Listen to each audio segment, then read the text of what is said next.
अस्सलाम वालेकुम प्यारे बच्चों। मैं अब्दुल रहमान खान जलगांव जिला परिषद स्कूल से।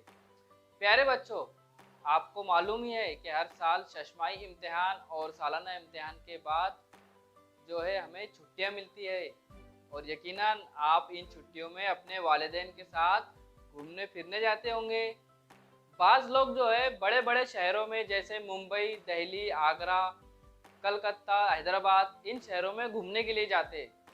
अगर मैं पूछूं आपसे बच्चों कि लोग इन शहरों में क्या देखने जाते हैं, तो आप जवाब देंगे कि दिल्ली में जामा मस्जिद, लाल किला, कुतुब मीनार, मुंबई में हाजी अली दरगाह, गेटवे ऑफ इंडिया, हैदराबाद में चार मीनार, आगरा में ताजमहल और औरंगाबाद में दौलताबाद का किला, खुलदाबाद इन मुकामात को देखने के लिए जाते हैं।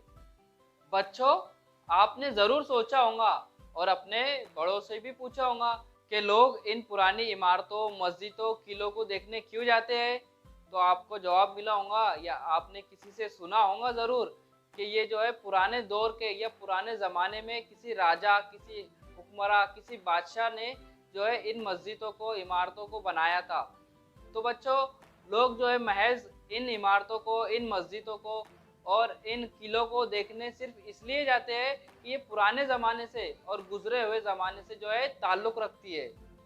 ये इमारतें, मस्जिदें, किले जो है गुजरे हुए ज़माने से, पुराने ज़माने से ताल्लुक़ रखती है।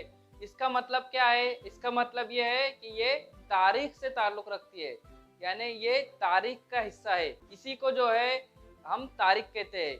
तो बच्चों, गुजरे हुए ज़माने के वाक़यात को समझना, इस इल्म को ही तारीख़ कहते हैं। और हम आज जो है 5वीं की माहौल का मुताला हिस्सा दुआम से पहला सबक तारीख़ किसे कहते हैं, यही समझने वाले हैं और इस सबक का मुताला करने वाले हैं। इस सबक में हम ये देखेंगे कि तारीख़ किसे कहते हैं, तारीख़ क्या है और तारीख़ कैसे लिखी जाती है, तारीख़ अख़ज़ करने के ज़राए कौन से हैं। तो चलिए हम अपना सबक शुरू करते हैं।